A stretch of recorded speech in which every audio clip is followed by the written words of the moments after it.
50,000 years ago, in a ruthless world where death waited at every step, a tribal hunter was attacked by a massive predatory lion. He has a torn, spurting wound on his leg that reaches all the way to the bone. The tribe's healer rushed to his side. If you were in that healer's place, what would you do? Would you wash the wound with clean water or bind it with clean leaves?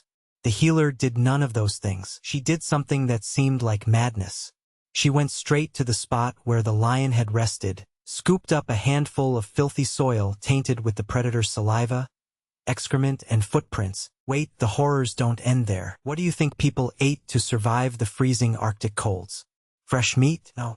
They put animal meat into a skin bag, buried it in the ground, and let it rot for months. Only after the meat had become infested, fermented, and turned into a foul-smelling, acidic mush did they eat it with an appetite. Right now, you might be thinking they were crazy savages, wondering how they didn't all die of infection. Today, we panic if we don't disinfect a single scratch. But in reality, our ancestors were not fools. They were such geniuses that through these very actions that seemed like certain death, they saved humanity from extinction. Today, we will uncover the strangest, most disgusting, and unbelievable survival secrets in human history. You will forget everything you know about hygiene, because the reason for our existence is not that we were clean, but that we were able to enslave dirt and disease to serve us. For 99.9% of human history, cleanliness did not mean safety. It was an absolute death sentence. To your ancient ancestors, the very idea of washing the dirt off your body would have seemed like absolute madness. It was like taking off your armor on a battlefield. They didn't fight nature. They signed a treaty with it. The most successful humans in history were not the ones who practiced hygiene. They were biological hackers who learned to make the world, its dirt, its microbes, its poisons, and even its predators work for them. For 2 million years, people only washed in water in the most extreme circumstances. Why? Because water, especially cold water, strips your skin of its natural, protective oils. In a world without modern heating systems and thick cotton clothes, skin deprived of oil would dry and crack. Thousands of open doors would appear for microbes. We think of the oil on our skin as dirt. It contains natural antibiotics that kill pathogens. In those days, a single scratch could kill you from blood poisoning. Washing away your own natural antibiotics was an unforgivable mistake. Furthermore, water washed away the most important thing: the scent of your tribe, the smell of smoke from your campfire, the subtle social markers that said, "This one belongs to us." In the primitive world, to be scentless meant being a stranger, and being a stranger meant being cast out of society and becoming prey for predators. So they didn't just walk around dirty. They engineered their dirt like architects. Their first survival method wasn't a spear or a stone axe, but an ancient medical recipe. Worn on the skin, they applied river mud to scraped wounds or insect bites, and sprinkled ash from the previous night's fire on them. To us, putting mud over an infection looks like pure ignorance. But modern science is only now understanding its true essence. For ancient humans, these things were dynamic, living bandages. As clay-rich mud dried on the skin, it created a sort of vacuum effect, drawing poisons and impurities out of the wound. The alkaline ash left over from the campfire created a hostile environment around the wound where bacteria couldn't survive. And the animal fat acted as a natural airtight plaster, sealing the wound off from outside moisture and infections. These weren't accidents. They observed for hundreds of generations. They didn't just apply any mud. They used the mud from that exact bend in the river because they had seen that everyone who packed it onto a burn healed faster. However, ancient people didn't just apply mud to their skin, they ate it too. Yes, you heard that right. Geophagy, or the eating of earth and clay, is one of the most hidden survival technologies in human history. This can still be seen today among some wild tribes and even animals. Why did people eat dirt? Imagine you are living in the ancient Andes Mountains.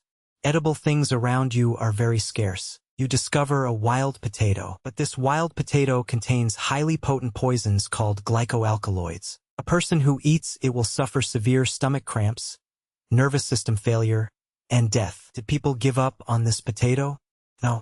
They made another discovery. If you coat this wild potato in a special clay-rich soil before eating it, nothing happens to you. The secret was that clay soil molecules bind to toxic substances in the stomach and prevent them from being absorbed into the blood. The poison leaves the body along with the soil. Ancient humans used dirt as medicine and an antidote. Today's stomach medicines is made of the very same compounds found in that ancient clay. To survive, they literally had to consume the earth beneath their feet. Skin was only the outer wall of the fortress of protection. The real and most brutal war was often fought inside, in the stomach. Have you ever truly felt hunger? Today, if you're hungry, you open the fridge. But in primitive times, hunger was a tightening noose around your throat that could force a person to eat absolutely anything. Our ancestors turned their own bodies into biological laboratories to pre-process poison. Take cassava root, for example, which millions of people in Africa eat today.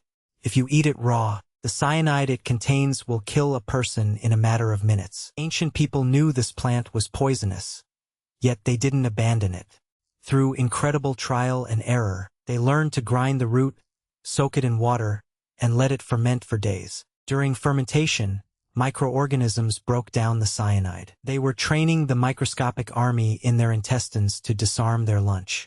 But our evolutionary secret, involving the stomach, do you think humans have always been great hunters? The truth is, for a vast part of its history, humanity was not a hunter, but a scavenger. Imagine we are out in the wild. A lion hunted a large deer, ate its fill, and left. Then hyenas came and ate the scraps. Who comes last? Primitive man. The meat left there was already a rotting carcass, teeming with bacteria, covered in flies and maggots. If a modern person took one bite of that meat, they would be in intensive care within hours. But our ancestors ate it and survived. The reason is our stomach acid. The acidity level in the human stomach is astonishingly high. Its pH level is around 1.5, which is comparable not to ordinary predators, but to scavenger birds like vultures. Such a powerful acid evolved to burn away even the most dangerous bacteria in rotting meat. Our biology adapted to extract nutrition from those filthy, rotting remains. This adaptation gave rise to one of the most unbelievable survival strategies in history. In the Arctic, ruled by months of freezing winters, Inuit ancestors faced an absolute paradox. The human body cannot live without vitamin C. A lack of vitamin C leads to scurvy, teeth fall out, blood vessels burst, and a person dies in agony. In the Arctic winter, there isn't a single plant that provides vitamin C, and eating only frozen meat wouldn't save them. So they resorted to madness. They packed seal or walrus meat into a bag sewn from seal skin, buried it in the ground, and waited for it to ferment for months until it turned into a foul, acidic mush. Why? Because it was precisely during this rotting process, as a result of decomposition, that vitamin C was miraculously synthesized in the meat. But as an external stomach capable of producing the vitamin that their environment didn't provide. They were farming salvation in a sack of rot during the heat of summer. Every time your body tolerates pungent cheese, fizzy yogurt, fermented mare's milk, or sour kimchi, you are tasting the echo of that genius, ancient pact forged with rot and decay. This microbial alliance reveals yet another terrifying truth. How did our ancestors protect their most vulnerable point in life? Infants. A newborn baby enters a world not just of predators in the dark, but of silent, microscopic jaws crawling on every surface and in every breath, the realm of bacteria. For a baby whose immune system is virtually a blank slate, this world is a minefield. So, how did ancient people protect such fragile infants? They didn't protect them at all. Instead, they carefully and systematically inoculated them with the exact dangers they were supposed to fear. When a child cried from the pain of new teeth breaking through their gums, the mother would take the baby's aching gums into her own mouth and suck on them, before feeding the baby until they became a soft pulp, and then spit it into the baby's mouth. This practice, known as premastication, was mandatory among ancient peoples. It sounds unhygienic, right? But it was a life-saving biological technology. The mother's saliva and her personal collection of microbes served as a biological vaccine for the baby. Through her care, the mother was sending a message to the baby's gut. These are the organisms that belong here. I have a peace treaty with them. Now they will protect you too. When the toddler began to crawl, they moved across the dirt-filled hut floor. They put stone tools still sticky with animal fat, into their mouths. Each of these acts was a special training session for the immune system, a series of small, controlled tests. The goal was not to avoid microbes, but to make friends with the microbes of their own home. In science, there is a concept known as the hygiene hypothesis or old friends theory. For tens of thousands of years, various parasitic worms lived in human intestines. Our immune system evolved alongside them. Our immunity was programmed to be in a state of constant warfare against these worms. In today's modern, sanitized world, we have completely eradicated these parasites from our bodies.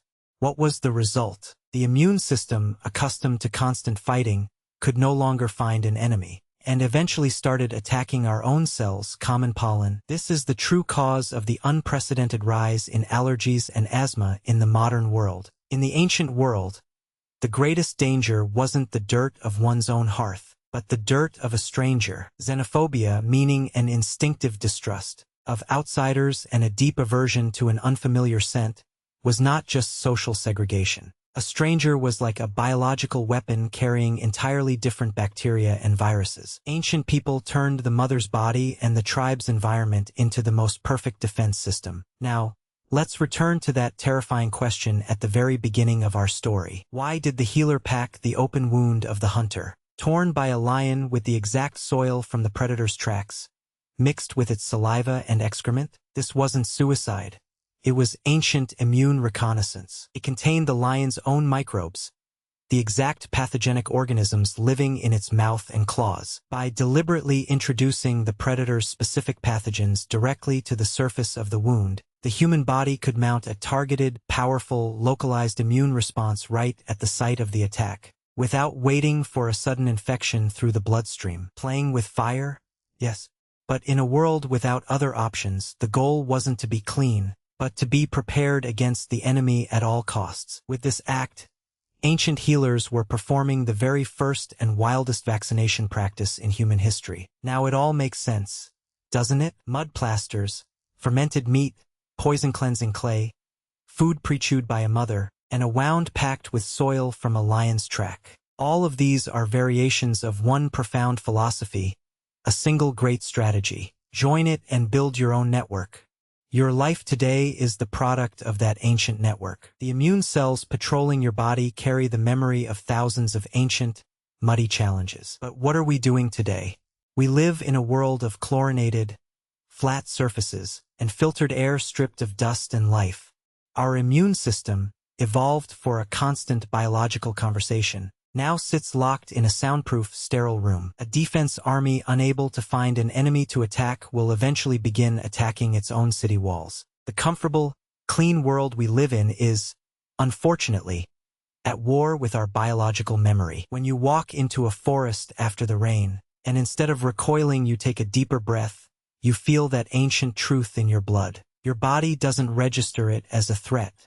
It registers it as home. We have spent years learning to fear dirt and the wild, but our DNA still yearns for it. Of course, this is not a call for you to immediately abandon soap, modern medicine, and start walking around covered in mud, but it is a reminder of a deeper, more ancient truth within your body. So, the next time you wash your hands, feel the water, appreciate the scent and cleanliness of the soap. You are currently in a state of safety and comfort that your ancient ancestors could not even dream of. But when you turn off the tap and your skin is completely bare, but as a miracle that has passed through the bloody and filthy borders of your ancestors. These hands are identical to the hands that once packed smart mud into torn wounds, sprinkled healing ash, ensured the connection of life from a mother's mouth to a baby, and even forged salvation from the filth in a lion's tracks. They aren't just clean, they remember. They remember that their true purpose was never to be absolutely sterile. Their purpose was to survive and be wise. Life doesn't just consist of pure things. Its beauty lies in overcoming the filth and forging life out of it. And wisdom, it turns out, always has a little dirt under its nails.